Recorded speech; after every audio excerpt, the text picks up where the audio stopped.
Bonsoir à toutes et tous. On va peut-être commencer par quelque chose on va commencer par peut-être quelque chose de sympathique. C'est qu'on va commencer par expliquer qu'on s'est tous réunis aujourd'hui pour souhaiter un joyeux anniversaire à Shirley et à Julie. Donc, bravo à vous, félicitations. Mais qu'on peut pas faire de fête d'anniversaire, ben voilà, ce sera un conseil communal qui vous sera dédié. Je voulais aussi, au nom du conseil communal aussi, qu'on présente nos condoléances à à Delphine Salmans pour le décès de sa grand-mère. Je pense on fera une carte ici de la commune de la part du conseil. Voilà. Alors, je vous propose de commencer par le procès verbal de la séance précédente. Y a-t-il des remarques ou des questions? Je ne vois pas de remarques, pas de questions. Alors, on part pour les votes. Anne-Michel. Oui. Marc. Oui. Julie. Oui. Philippe. Oui. Delphine. Oui. Jean-Pierre.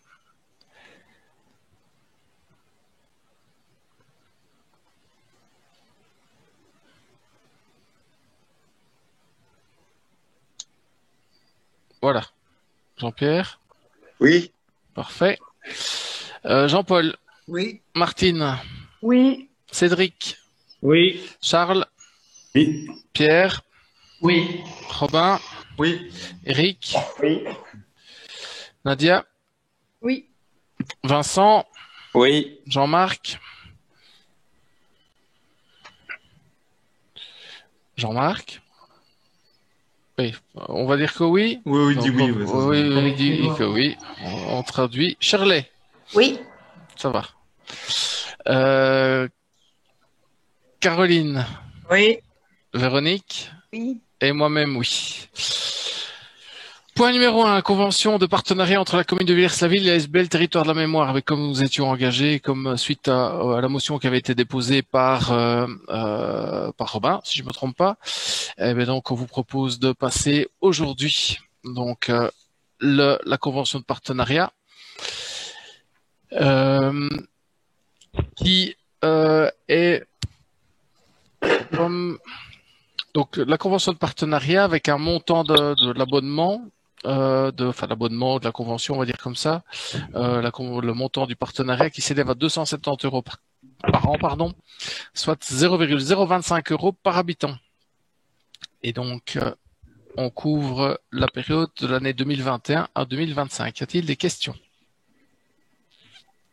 Non. Alors, on passe au vote. Anne-Michel. Oui. Marc. Oui. Julie. Oui. Philippe. Oui. Delphine. Oui. Jean-Pierre. Oui. Jean-Paul. Oui. Martine. Oui. Cédric. Oui. Charles. Oui. Pierre. Oui. Robin. Oui. Eric. Oui. Nadia. Oui. Vincent. Oui. Jean-Marc. Oui. Shirley. Oui. Caroline. Oui. Véronique. Oui. Et moi-même, oui. Nous devons prendre acte ensuite nous prenons acte de la décision de la tutelle de l'arrêté du ministre du Logement et des Pouvoirs locaux de la ville, c'est-à-dire Monsieur Christophe Collignon, qui a approuvé en date du 14 décembre 2020 les délibérations du 30 octobre concernant la redevance relative à la collecte des déchets ménagers, tarification des sacs et la taxe communale annuelle pour l'enlèvement des immondices. C'est une prise d'acte, donc il n'y a pas de vote, je suppose. Je suis sûr même. Est-ce qu'on peut grouper les points 3 et 4? Il s'agit donc de renouvellement de la convention pour la collecte des textiles ménagers. Il y a deux sociétés qui font cette collecte, c'est Curitas et les Petits Riens. Curitas qui dispose de 4 conteneurs dans l'entité et les Petits Riens qui disposent de 9 conteneurs dans la commune. On aimerait bien voter séparément parce qu'on va pas voter la même chose pour les deux points. Ah, ok. Ok. Alors, quelqu'un va intervenir alors, on va commencer par Curitas. Oui, Pierre. Oui, donc je pense que Curitas, en fait, si on regarde bien, c'est une entreprise privée qui n'est pas du tout, qui ne soutient pas l'économie sociale, contrairement aux petits riens. Et donc, clairement, je proposerais, comme l'ont fait certaines autres communes voisines, également de ne pas soutenir et de ne pas renouveler la convention avec Curitas, mais de soutenir effectivement la convention avec les petits riens. Voilà. Et donc, c'est vrai que c'est une entreprise purement commerciale et qui met en plus de la confusion dans la tête des gens, puisque Curitas, Caritas, c'est un peu, ça fait un peu un amalgame pour les gens qui connaissent et qui sont à la mutualité Caritas.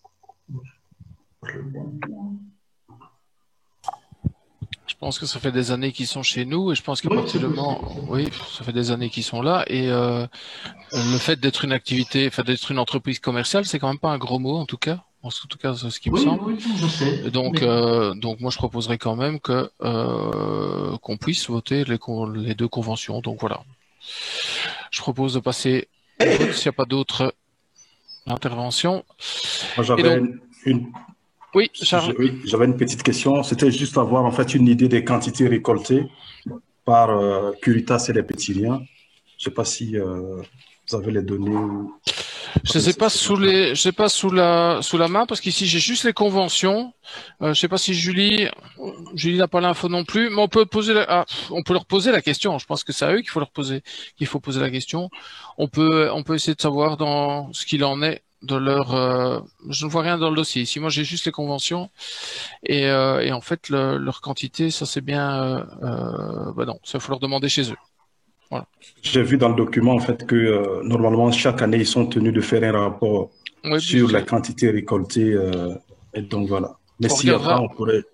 On regardera les infos ici au niveau du service, mais désolé, je les ai pas ici sous la main. Donc, Ça va. Oui, merci. et je vais pas couper la réunion pour aller fouiller dans le bureau en bas. Non, c'était pas la demande. Voilà. C'est bien ce qui me semblait. Merci. Ouais. Jean-Pierre, Et le ramassage qui se fait au parc à containers, ça dépend d'une société ou c'est purement pour eBay, oui. je pense que, enfin, à mon époque, en tout cas, c'était l'INBW qui collectait et qui avait un marché aussi, qui mettait aux enchères les tonnes de déchets de textiles ménagers qu'ils avaient. C'est séparé, Jean-Pierre. Oui. Comment?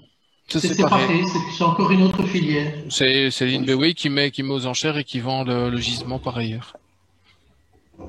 Donc, pour Curitas, je vous propose de passer au vote alors. Anne-Michel. Oui. Marc. Oui. Julie. Oui. Philippe. Oui. Delphine. Oui. Jean-Pierre. Non? Jean-Paul. Oui. Martine. Oui. Cédric. Oui. Charles. Abstention. Pierre. Abstention. Robin. Non. Eric. Oui. Nadia. Attention. Vincent. Oui. Jean-Marc. Non. Shirley. Oui. Caroline. Oui. Et Véronique.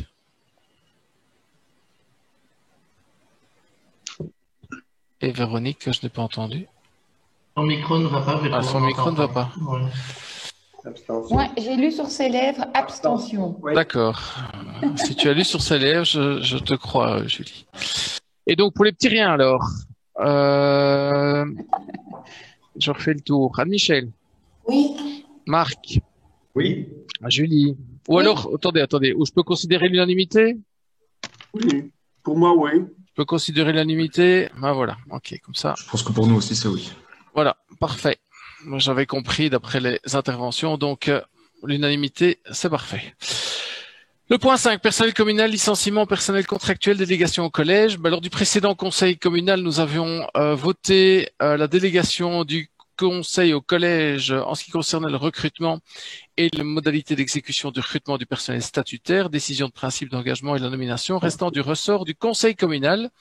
Et donc, afin d'être complet, il ressort qu'il est opportun que le conseil accorde aussi la délégation du collège pour le licenciement du personnel contractuel.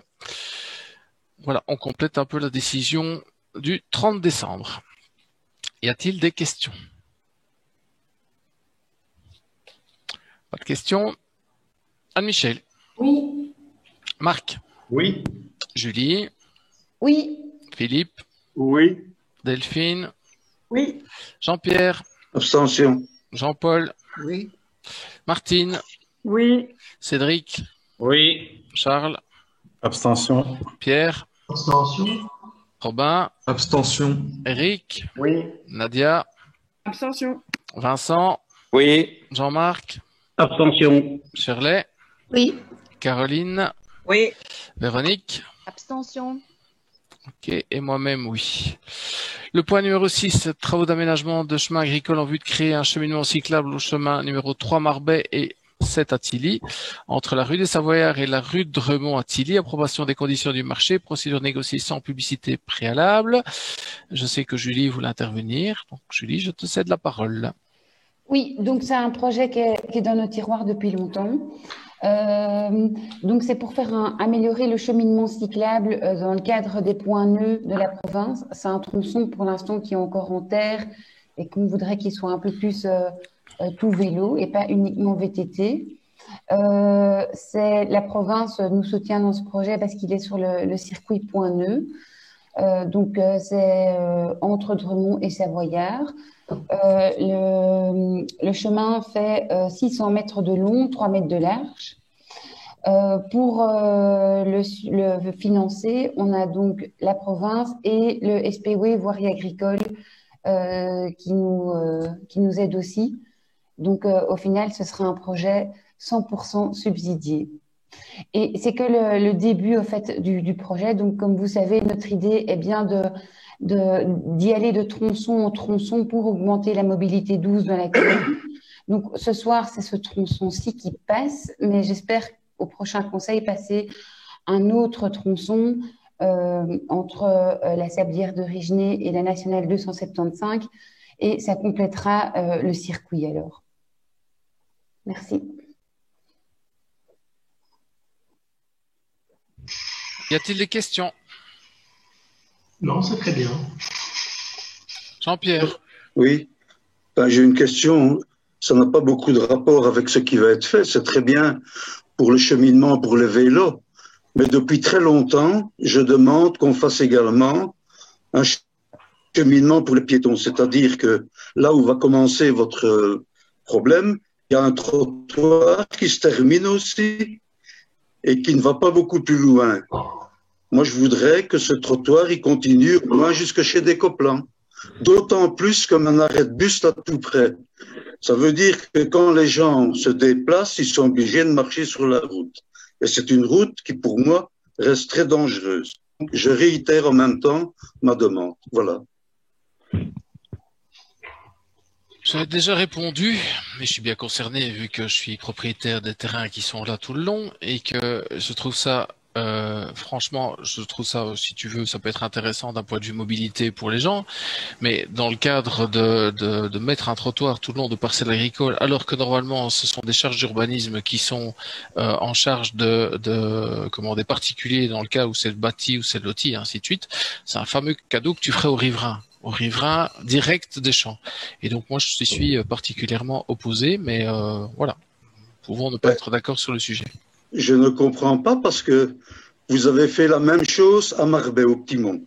Vous avez fait un trottoir qui longe aussi tout un cheminement agricole. Et là, vous l'avez fait en portant comme prétexte que les gens allaient chercher le bus à la grande route. Au Petit Mont, tout à fait. C'était dans le cadre d'un appel à projet pour l'accessibilité aux arrêts de bus tels qu'on l'avait connu. Tout à fait. Et c'était une demande du TEC aussi, oui, de faire ce cheminement cyclable. Tout à fait. Pardon. Moi, je voudrais quand même préciser par rapport à ça. Oui, Philippe, je t'en prie, tu peux prendre la parole. On fait d'abord les trottoirs devant les maisons. Le nombre de gens qui n'ont pas encore de trottoir devant chez eux, ça passe par un chemin de campagne. Et ce qui s'est passé au Petit Mont, c'est qu'on avait 2 hameaux avec plusieurs habitations qu'on a reliées. Et ça, il ne faut pas l'oublier. Ok, y a-t-il d'autres interventions? Oui, Nadia. Le problème. Attends, Jean-Pierre, merci Jean-Pierre. Nadia, pour l'instant, qui a la parole. Oui, c'est une simple question. Est-ce que vous avez une idée de quand les travaux seront faits et de l'aboutissement du projet, juste pour que l'information passe, quoi. Julie? Ce soir, on passe le cahier des charges. Donc, une fois que le cahier des charges est approuvé, on va pouvoir consulter. attribués. Et alors, on va commencer assez vite. Mais donc, faut juste laisser le temps au suivi administratif de se faire. Mais là, le dossier était depuis longtemps dans nos tiroirs et ici, il est bien tout en haut de la pile. Et si je me souviens bien, je pense que c'est juste 10 jours ouvrables. Hein. Oui, donc c'est quelque chose de très rapide. Hein. C'est assez court comme travaux parce qu'en fait, c'est un mélange on compile le sol avec du ciment et donc c'est pas. Et de la caillasse. Il ne faut pas refaire toutes les fondations. D'autres interventions? Non, je vous propose de passer au... Oui, Jean-Marc, oui, je te vois pas dans le coin. Je t'en prie. Non. Ouais, c'est les punis qui sont dans le coin. Ah, je suis désolé, c'est pas moi qui choisis où je te place sur l'écran. Il en faut, hein, c'est pas grave. Mais je rejoins Jean-Pierre en disant que d'un côté, le TEC demande pour Marbais, on accorde, on fait les trottoirs bien avant les habitations. Et à Tilly, le TEC passe aussi, là, il n'y a pas de demande, donc on fait pas de trottoir. Quoi. Donc j'ai l'impression, parfois, dans notre commune, il y a des gens à 2 vitesses. Non, tu n'as pas compris que dans le cadre de la demande qui s'est faite au Petit-Mont, ça a été fait dans le cadre d'un appel à projet, d'un appel à subside, qui répondait à la demande du TEC. Ok. Plus de questions sur le sujet? Non. Alors, Anne-Michel. Oui. Marc. Oui. Julie. Oui. Philippe.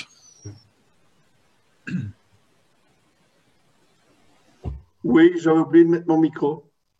Delphine. Oui. Jean-Pierre. Jean-Pierre a l'air de dire oui. Il a l'air de dire oui. Jean-Paul. Oui. Martine. Oui. Cédric. Oui. Charles. Oui. Pierre. Oui. Robin. Oui. Eric. Oui. Nadia. Oui. Vincent. Oui. Jean-Marc. Oui. Shirley. Oui. Caroline. Oui. Véronique. Véronique a un problème de micro. Oui, je vois le pouce en l'air, donc c'est oui, et moi-même oui. Voilà.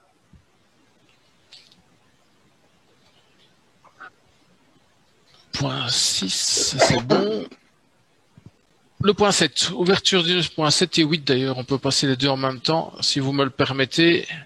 L'ouverture d'une demi-classe maternelle à l'école communale de Marbais, donc pour l'implantation de Marbizou, et pour l'implantation de Marbais à partir du 18 janvier, mais je suppose qu'on peut considérer l'unanimité sur les 2 points, sauf avis contraire de votre part, ça sera acté en tant que tel.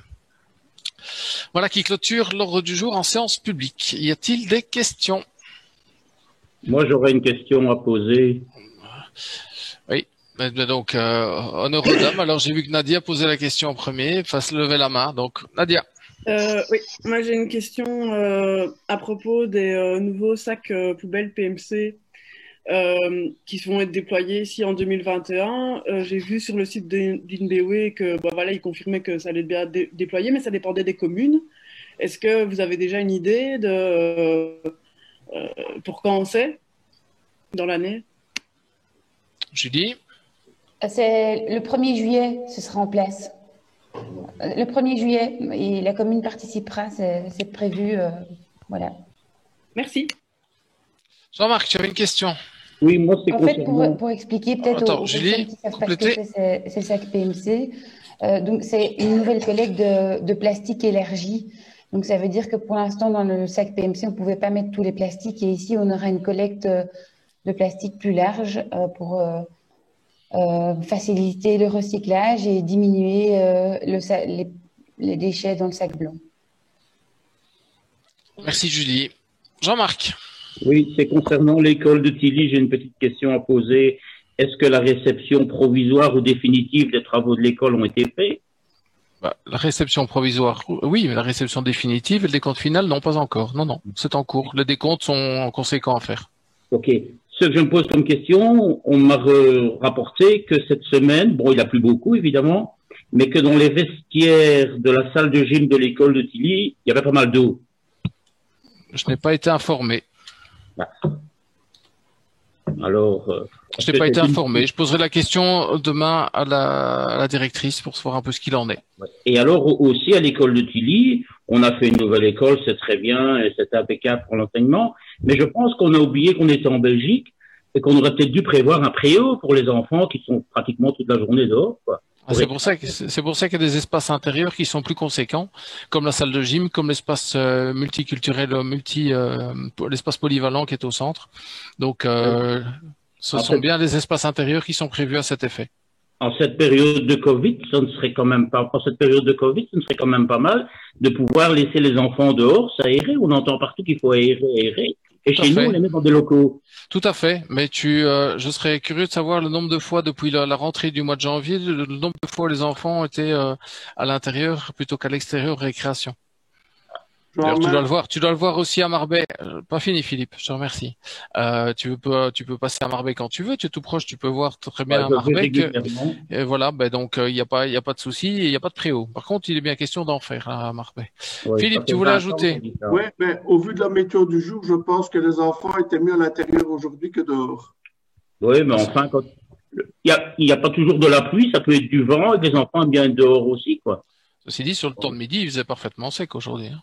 Oui. Ok. D'autres questions? Oui, Charles. J'avais une question en fait sur les jeunes et le Covid. L'impact, il y a depuis 2020 en fait des ONG donc parlent en fait de l'impact disproportionné du Covid sur la jeunesse. Et j'aimerais savoir, il y a eu récemment des rencontres, je pense que l'échevine de la cohésion sociale via les réseaux sociaux, j'ai vu qu'elle a pris part à des rencontres sur la jeunesse et le Covid. Et je voulais voir, est-ce que il y avait un projet donc dans le PST de lancement donc d'un conseil consultatif des jeunes. Et je voulais savoir où ça en est et voir est-ce qu'il serait possible, si c'est pas encore d'application, voir comment donner la parole à nos jeunes pour pouvoir les écouter sur cette crise qui devient quand même problématique. Merci. Delphine, tu veux répondre? Oui, quand tu parles par rapport aux réseaux sociaux, c'était la rencontre du secteur de la jeunesse avec la ministre Valérie Glatini, parce que c'est dans ce cadre-là, puisqu'on sait bien que nos jeunes souffrent de problèmes psychologiques de 0 à 25 ans. C'est d'ailleurs pour ça qu'on a élargi les activités extrascolaires, d'une part pour les 12-18 et d'autre part, c'est vrai que c'est un peu polémiqué pour les moins de 12 ans parce qu'ils sont limités à une activité extrascolaire, mais comme on sait, la variante britannique et nord-africaine est fort porteuse. D'ailleurs, on le voit dans nos écoles communales. Hein, on a dû quand même fermer 2 écoles de classe maternelle parce que la variante est plus forte. Là, je ne vois pas ton interpellation, Charles, parce que ça, c'est global. Tu vois au niveau local, au niveau Villers-Saville, parce que ici, c'était une rencontre globale par rapport au mouvement de jeunesse et tout le secteur de la jeunesse, justement pour les aider pour ces activités extrascolaires, éviter le décrochage scolaire aussi, et de voir avec eux justement le protocole qui a été mis en place à partir du 1er février pour toutes les activités qui se passent au niveau sport, au niveau jeunesse, au niveau mouvement jeunesse, pour toute la fédération Wallonie-Bruxelles. Mais je pense que Anne-Michel aussi a fait des webinaires avec le GAL et les jeunes justement aussi dans ce cadre-là pour les mettre actifs. Par rapport aux youtubeurs, par exemple. Je ne sais pas si Anne-Michel veut en rajouter, mais ça a été fait, un projet qui a été fait avec le GAL et Anne-Michel qui a mené ça. Oui, mais ça n'avait pas rapport avec le Covid. Hein. C'était simplement d'associer les jeunes à un projet sur les influenceurs, influenceuses, mais ça n'était pas... et nous avons fait ça par webinaire. Effectivement, il y a eu 4 ateliers, ça s'est super bien passé, mais voilà, ça ne rentre pas dans le contexte Covid, comme Charles le demande. Tu veux vraiment Covid, parce que... Oui, c'est ça que j'ai compris. Oui, parce que dans ce cadre-là, il est prévu aussi, justement aussi dans le plan de cohésion sociale, puisque on a eu notre comité d'accompagnement, parce qu'on sait aussi que dans les ateliers, autres activités qu'on voulait réaliser, ont été supprimées, d'autres ont été reportées. Et c'est vrai qu'il y a aussi ce projet de webinaire et en effet de mettre les jeunes en avant pour activer des webinaires en lien avec les Villersois. puisqu'on sait que la crise ne va pas être terminée demain, et c'est pas parce que certains seront vaccinés qu'ils vont vivre sans masque, j'insiste bien, puisque c'est sur base volontaire la vaccination.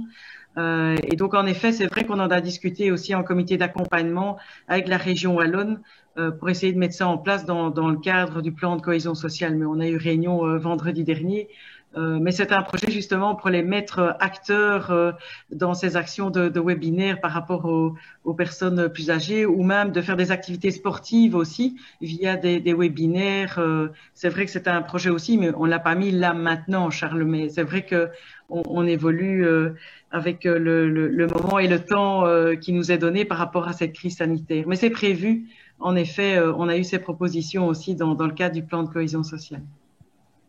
Donc voilà, effectivement, c'était juste pas apporter une critique quelconque, mais c'est de se dire, il y a un constat qui est là, et donc de voir s'il y a des actions qui sont menées pour la jeunesse, si pas, réfléchissons ensemble à voir comment on peut effectivement donner la parole aux jeunes pour qu'ils puissent s'exprimer sur leur état de bien-être. Et donc voilà, s'il y a des choses qui sont mises en place, tant mieux. S'il n'y en a pas, je me dis, ce serait intéressant effectivement de réfléchir à le faire, quoi. Tout à fait, Robin était là, hein, on en a parlé, hein, Robin, tu étais le plus jeune, évidemment. Ouais. On t'a assez fasciné avec ça. Mais si tu veux dire quelque chose, Robin. Ce qui se passe, bon, moi je parle plutôt pour ma tranche d'âge, donc les étudiants universitaires. Bon, bien que je suis sur la fin, moi j'aime bien être honnête, d'un côté c'est un peu compliqué, vu la situation, de toute façon, en tout cas pour les universitaires, il y a le boulot qui est là derrière. Ça devient très dur, je le cache pas, même pour moi ça devient dur. D'habitude j'ai carapace solide, mais là ça devient compliqué. Mais oui, donc il y avait le plan de cohésion sociale, on avait discuté, on cherche toujours des idées, hein, je préfère rester honnête. C'est dur de trouver des solutions, mais bon, oui, bon, moi on essaye. Ça c'est vrai qu'il faut dire ce qu'il y a au plan de cohésion, on a discuté, on essaye, mais c'est pas. Si quelqu'un a des idées, hein, parce que même moi qui suis jeune, je n'ai pas. Non, c'est pas facile à mettre en place parce qu'évidemment, à partir du moment où on doit mettre, pour avoir un jeune à la maison de 20 ans, qui est aussi à l'UNIF, le problème, c'est que, j'ai envie de dire, les contacts ou les webinaires, ils en ont, mais ras-le-bol pour être poli. Et donc rajouter tout ce qu'ils souhaitent, je pense, c'est de faire du présentiel.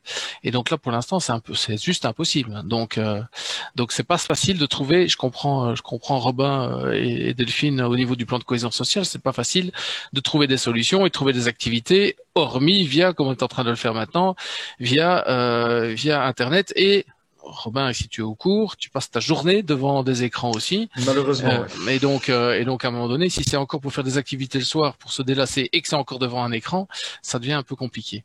Quant au conseil communal des jeunes, il est bien prévu de le faire, mais de nouveau, même chose. Il faut mettre en place des choses pour qu'ils puissent se choisir, pour qu'ils puissent être mis en œuvre. Et donc là, dans les circonstances actuelles, c'est quand même vachement compliqué. Y a-t-il d'autres questions ? Moi, j'ai une question. Jean-Pierre, je t'en prie. Oui. D'abord, je voudrais confirmer ce que Jean-Marc a dit, que les enfants avaient dans le vestiaire de la salle de gymnastique les pieds dans l'eau aujourd'hui. Et c'est pas la première fois que ça existe, donc je voudrais le confirmer. D'autant plus, je crois que vous le savez, qu'il y a quand même des pompes qui ont été prévues, là. Donc, c'est qu'il y a un souci quand même. Hein. Mais si tu as bien vu, Jean-Pierre, parce qu'à un moment donné, Jean-Pierre, si tu as eu juste l'honnêteté intellectuelle de voir que le niveau de la nappe tel qu'il était, ceux qui ont pu aller visiter l'école voient bien qu'elle a plus d'1 mètre, 1,50 m plus basse que le niveau de la salle de gym. Donc, je ne sais pas très bien d'où venait l'eau, comment était l'eau. Je sais bien que l'école de Tilly est une obsession un peu récurrente chez certains ici autour de la table du conseil. Néanmoins, je poserai la question demain à Madame la directrice et j'aurai toutes les informations utiles et nécessaires. Mais je confirme que c'est pas la première fois que ça arrive. Très bien. D'autant plus qu'aujourd'hui, j'ai été chercher pas mal d'enfants qui ont été au cours de gym aujourd'hui, donc ça a été confirmé aujourd'hui. Parfait. C'est un peu triste pour un nouveau bâtiment. Hein, il n'y a même pas un an. C'est maintenant un peu triste qu'on en arrive déjà à ça. Mais ça confirme bien ce que j'avais dit au départ, que le projet n'était pas très bon. Hein. Maintenant, je voudrais encore avoir une explication pour les écoles. Il y a eu ces derniers temps 2 accidents relativement, je dirais pas graves, mais importants. Je voudrais savoir ce qui s'est passé exactement aux écoles et quelles sanctions ont-on pris. pour remédier à tous ces accidents qui arrivent. Je répondrai à Et huis je clos. crois que ça ne concerne pas l'école de Tilly. Il y a eu d'autres accidents comme ça à Vieté-Récriagique, qui est maintenant dans toutes les écoles. Ce sont des accidents qui n'arrivaient pas avant quand nous étions affiliés à l'ISBW. Ah si, ça, je suis désolé de te décevoir. Mais les accidents, le nombre d'accidents dans les écoles est relativement constant depuis quelques années, parce que ça, j'ai fait vérifier. C'est assez facile. Ça, c'est un premier élément. Et quant aux décisions qui ont été prises, j'en viendrai à huis clos, parce que ça concerne des personnes, et donc je n'en parlerai pas ici en séance publique. Je te reviendrai à huis clos dans quelques minutes. D'autres questions? Oui, Nadia. Oui, moi j'ai une question par rapport au sentier 41. Donc c'est le sentier qui est accaparé et qui, à ma connaissance, est en terrain C'est communal. lequel, pardon, c'est lequel, parce que... Le 41, Et c'est lequel, celui-là? à Mellery. Ok.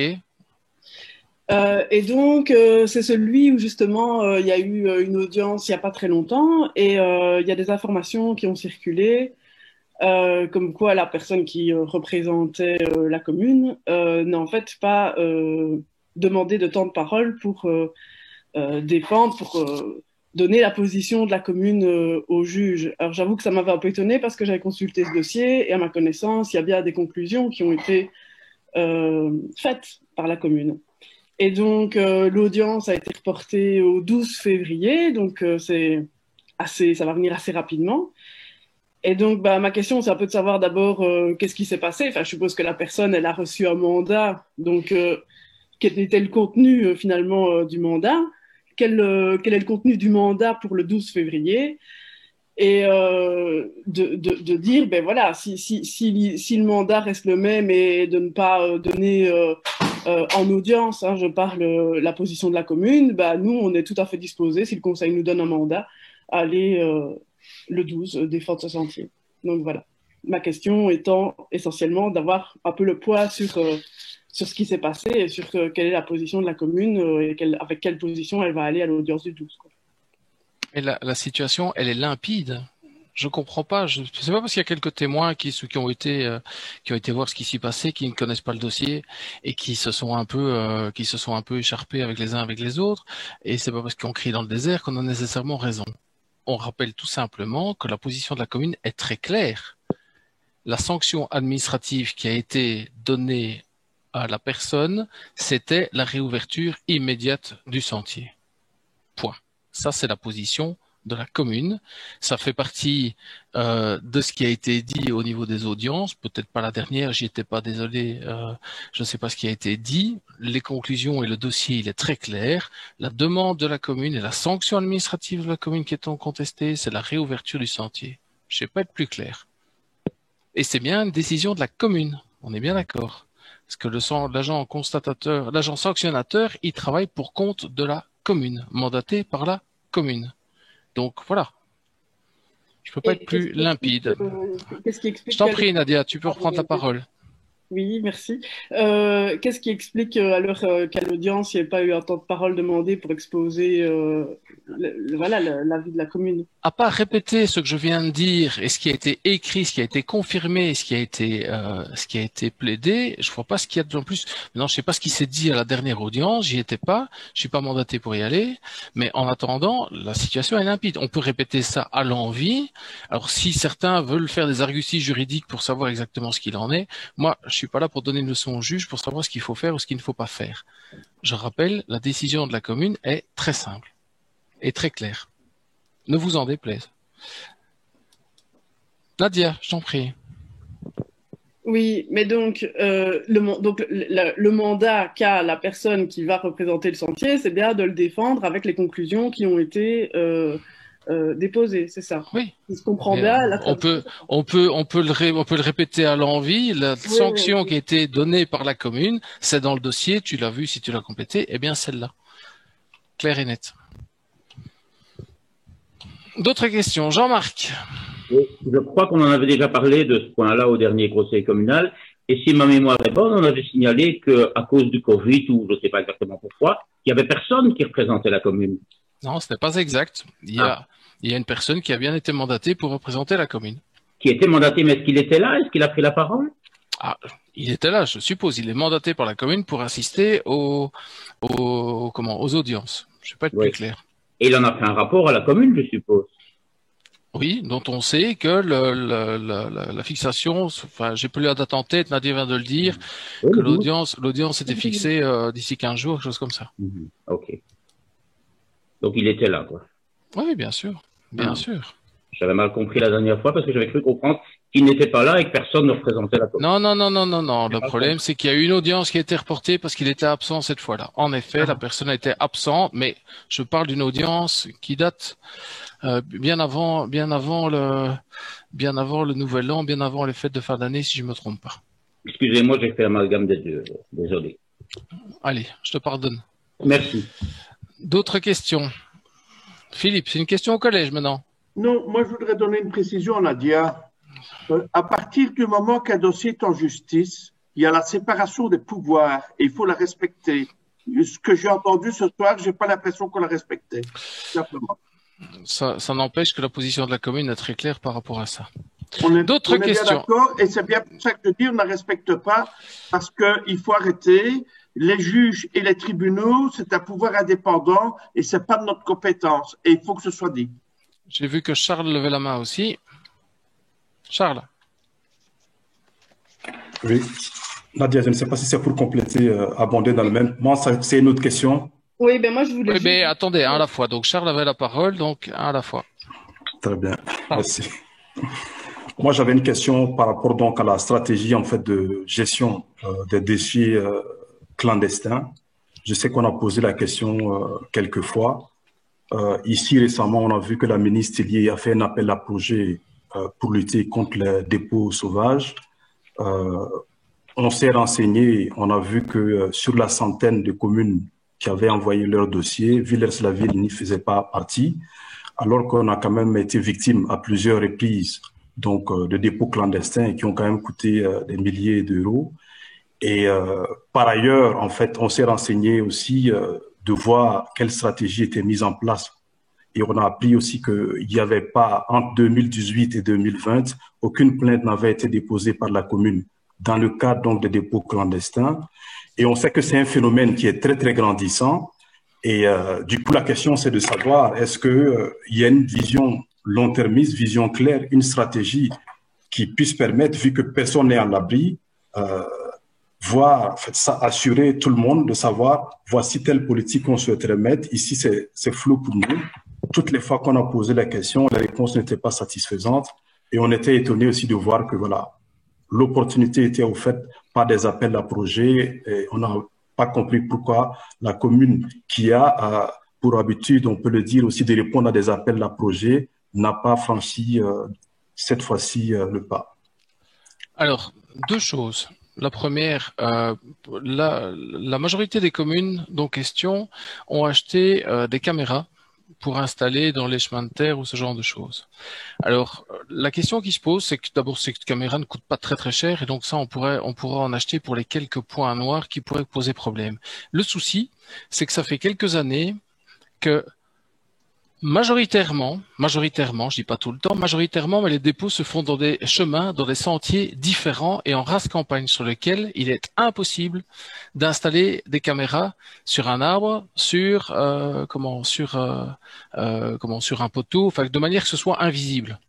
Soit on se retrouve dans plein milieu d'un champ où le dernier cas de figure pour lequel j'étais confronté, c'était celui carrément sur la route entre le chemin des Sablières, c'est-à-dire en race campagne. Donc à ce moment-là, on se retrouve avec une difficulté technique. Par contre, il y a une chose que tu as dite que je ne peux pas admettre, et je pense que j'aimerais bien avoir un peu plus de clarification par rapport à ce que tu me dis, en disant que la commune n'a jamais déposé plainte en 2018 et en 2020. Peux-tu me confirmer ce que tu viens de dire? C'est faux. Philippe, s'il te plaît. Tout à fait. Donc, on s'est renseigné dans le cadre donc, de la lutte contre les dépôts clandestins. Tu t'es renseigné chez qui? Auprès de la police. Voilà, c'est bien ce que je voulais entendre. Alors, deux éléments. La première, c'est que la police n'est pas toujours compétente pour ce genre de choses, parce que sur les petits faits, il s'agit clairement de sanctions administratives. Et donc, dans ce cas-là, c'était précédemment l'agent constatateur qui le faisait, agent constatateur, nouvel agent constatateur qu'on va recruter. Et pour les gros dépôts qu'on a eus, dont on a été victime, c'est pas la police qui est compétente, c'est la police de l'environnement. Les derniers gros déchets sur les cas d'amiante et ce genre de choses, c'est la police de l'environnement. La police locale, j'ai envie de dire, la zone de police n'intervient qu'à partir du moment où il y a des dégradations supplémentaires ou ce genre de choses. Donc, au niveau de la police, c'est normal qu'on n'y ait pas nécessairement de plainte. Des petites quantités, on est au niveau de la sanction administrative. Des grandes quantités, c'est la police de l'environnement. Les gros déchets d'amiante, c'est une enquête pénale qui est menée par la police de l'environnement. Donc, c'est normal qu'il n'y ait pas de plainte déposée. Donc, j'aimerais bien qu'on fasse un peu la différence entre ces deux choses-là, parce que là, c'est pas. J'entends bien que tu as posé la question à la police, et quand tu as dit que la commune n'avait pas porté plainte, je comprenais qu'il s'agissait de ça, mais non. Petite quantité, s'il s'agit de règlement général de police pour l'agent sanctionnateur, l'agent constatateur, mais pour les gros dépôts, c'est la police de l'environnement, parce qu'il s'agit de choses plus importantes. Je vais prendre le dernier exemple en date. En date, par exemple, où il s'agissait du dépôt d'amiante à la sortie de Saint-Damavline vers Bézity, là sur la gauche, où il s'est avéré par après que c'était déversé sur des terrains privés, donc la commune n'avait pas porté plainte pour des dépôts sur des terrains privés d'une part, et deuxièmement, en faisant remonter l'information au niveau de la police de l'environnement, ils se sont rendus compte qu'il y avait les mêmes types de déchets, le même type de modus operandi, au niveau de la RN 93 entre Sombref et Houtin-le-Val, si je me trompe pas, qu'il y avait plusieurs dépôts dans ce style-là. Donc à un moment donné, oui, c'est la police de l'environnement qui prend le relais. Donc oui. Ça, je peux dire que c'est poursuivi à chaque fois. Pour des petites quantités, à partir du moment où on a des présomptions, et quand on a des présomptions, on se retrouve avec des gens qui sont, qui n'ont pas les moyens de payer l'amende ou ce genre de choses. Donc, c'est toujours très compliqué quand on les retrouve. Donc voilà. Donc les plaintes, et c'est bien poursuivi par rapport à ça. Philippe, je t'en prie. Ouais, moi, je ne peux pas admettre ce que Charles a dit parce que s'il y a bien une chose qu'on se bat depuis des années, c'est ça.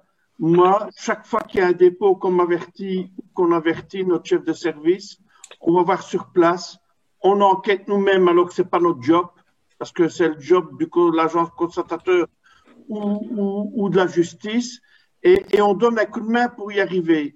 Et alors, il y a parfois des dossiers où le type qui a été déposé, qui est tout simplement insolvable, et donc voilà.